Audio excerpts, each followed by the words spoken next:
Most of us have heard of Canada's Charter of Rights and Freedoms.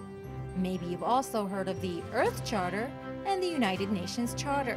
But have you ever heard of a food charter? No, Cowichan Food Charter? Don't know what that is.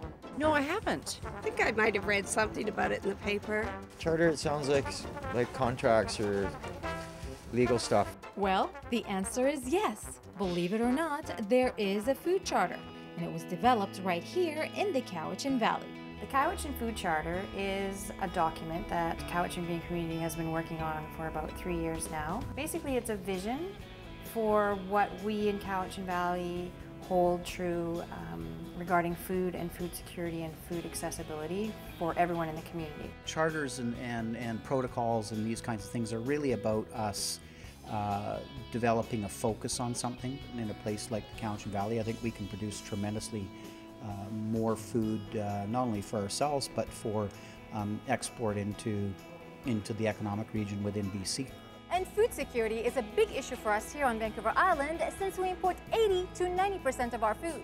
So if anything were to happen and we'd get cut off, we're up the creek. It is very important that we bring this issue to the forefront on all levels and people understand how vulnerable we are, that we are not growing enough of our own food here on the island specifically. And that was the driving force behind the Cowichan Green Community's initiative to come up with 9 guiding principles to promote a food-secure Cowichan, some of which are also towards supporting farmers and farming regulations. Some of the farming regulations that are in place right now are prohibitive towards small-scale farmers. A lot of the regulations are more designed towards larger industrial producers. So when you apply those kind of regulations to a small-scale farm, it doesn't really work. So some of the regulations need to be looked at. It's going to help promote sustainability. It's going to create awareness within the community of the farming community. People are going to become aware of what's available for local food. They're going to feel comfortable. They're going to develop relationships with the farmer. The farmer is going to welcome them onto their farm. They're going to see how the food is produced. They're going to embrace what the farmer is doing, and they're going to want to support the farmer. So it's a win-win situation. And these are not just words on a piece of paper. The Cowichan Green Community is making sure their goals are translated into action.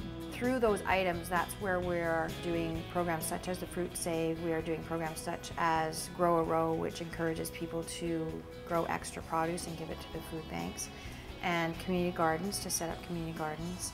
But there is still long ways to go, and it all starts with us, consumers. So you have, as a consumer, a very, very powerful voice. You definitely should be supporting your local farms. You should know where your food is coming from. We highly encourage you to come to the farmers markets. Wherever you are, there are farmers markets happening all over our communities. And once each one of us does something to support our local food production, this will get the ball rolling, and we won't have to find ourselves in a sticky situation when emergency strikes. In Duncan for Shaw TV, I'm Dunya Tozy.